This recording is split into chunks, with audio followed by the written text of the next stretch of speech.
Welcome back, everybody. This is Chad at Tempest Overland. Today we have our new project.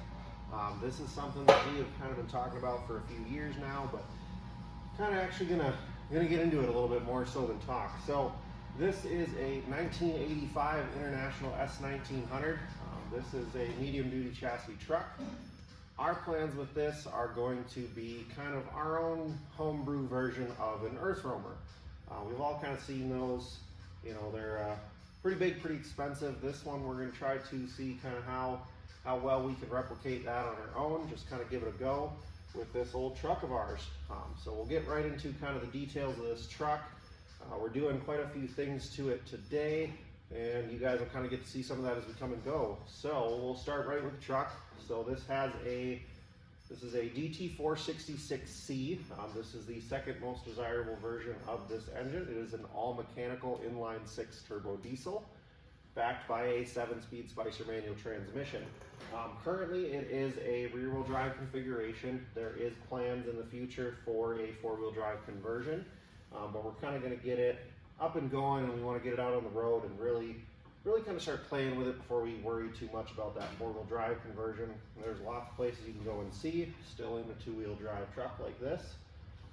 It is a 2-speed rear end at the moment. It has 488 gears in it. I haven't really had to use the 2-speed much. Likely that will get eliminated in the future in lieu of a Rockwell front and rear. So that's kind of the basis of the truck real quick, and we'll get right into working on it.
So you guys just got to see how fun and exciting sometimes 40-year-old lug nuts are.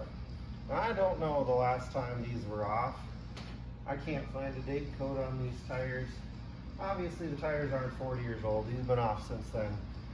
But it's definitely been a hot minute since those lug nuts were off. As you saw, we had to use the torch to get 3 of them off because they wouldn't budge. I broke my 1/2-inch ratchet and my 1/2-inch breaker bar. Should have just got the torch. I should always just get the torch. But yeah, so we're gonna go ahead and anti-seize all these lug nuts and then go ahead and get this tire bolted on. Probably actually some of you guys will wonder why we are flipping this out, why there's only 1 tire on this side. So driving home with this truck, we actually blew a front steer tire. Drove the thing almost 500 miles in total, I believe. And we made it about 70 miles from home. We blew a front drive tire. That was on Christmas morning, Monday.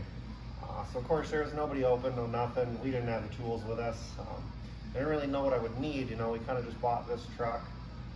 And then I figured I'd have time to, you know, get the tools I needed for these kind of projects. But anyway, we ended up finding tools. We went back, we stole the outer dual off of this side and put it up front just so we could limp it home. The plan with this is eventually to do some LMTV 20-inch V-block wheels and some Goodyear tires. So these are all just kind of temporary, so that's why I'm not replacing the steer tire and why I'm just pulling the duals and kind of converting to a super single setup. The reason you do that is your track width. On a dually, your front tire kind of lands a little bit in between your 2 tires. The back, obviously, outer dual is going to be slightly wider than that front, but it's a lot closer than if I were to leave them in. We definitely don't want to do that. So we will actually be pulling the other side dual apart as well, flipping that inner to an outer position, putting that other tire up front, and we will keep the drive tire as the spare for now. I'm sure you can see the trash tire that had happened to us on the drive home. So I'm going to go ahead and anti-seize up all these lug nuts and get this side put back on, and we will get to the other side.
All right, so our next project here is, as you can see, this truck has a stack. It had a flatbed on it when we bought it.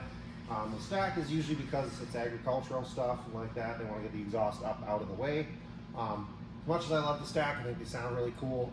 For our use, if we're putting a big camper in the back here, I don't really want the exhaust dumping soot all the way down the back of what essentially is my house. So our next project in this truck, now we got the tires done, is we are going to remove this stack. We got a 4-inch, just a cheapy stainless steel China special exhaust kit. But we're going to remove the stack out of this. We've got exhaust hangers. We're going to repipe the exhaust as far back as we can. Ideally, if this goes how I want it to, I will actually get this up over the axle and all the way out the back. It's probably not necessary. I mean, just getting it all the way to the back tire would help a lot with quieting it down. It's just, if I can help it, I'd rather have all that exhaust out at the ass end of the vehicle, just so that way, once there is a camper on here, you know, when you're sitting and idling, you're not having as much of that exhaust right underneath you. You know, it's closer towards the end of your vehicle, and that way you minimize as much exhaust wanting to come up into the cabin as possible. So we're gonna get started on that. Stay tuned.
All right, so some of the video didn't focus properly.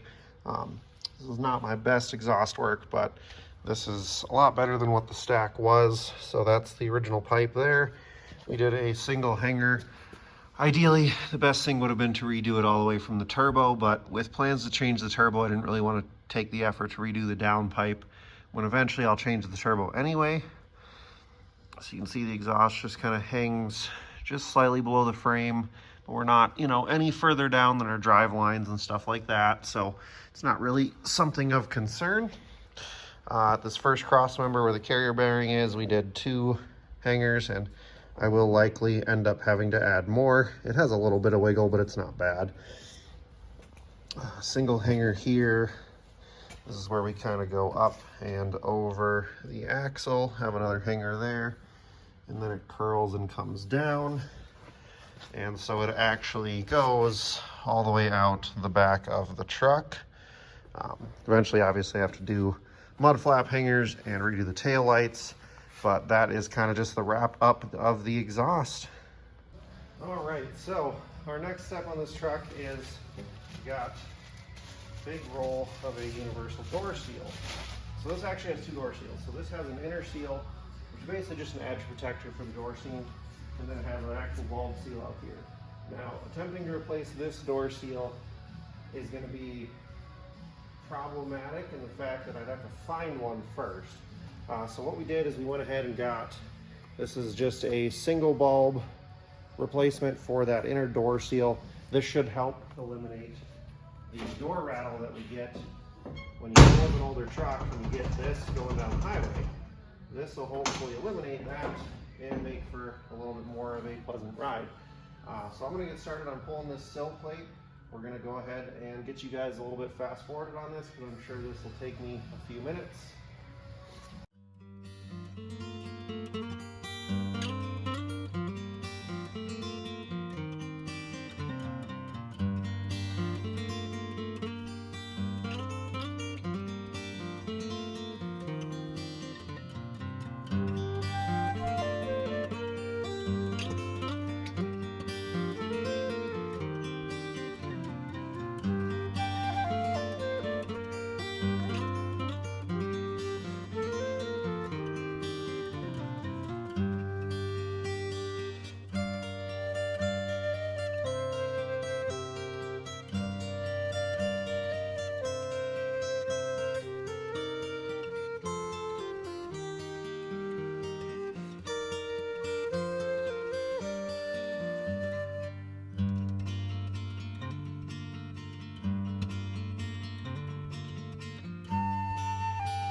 All right, guys, so we got the first side door seal replaced.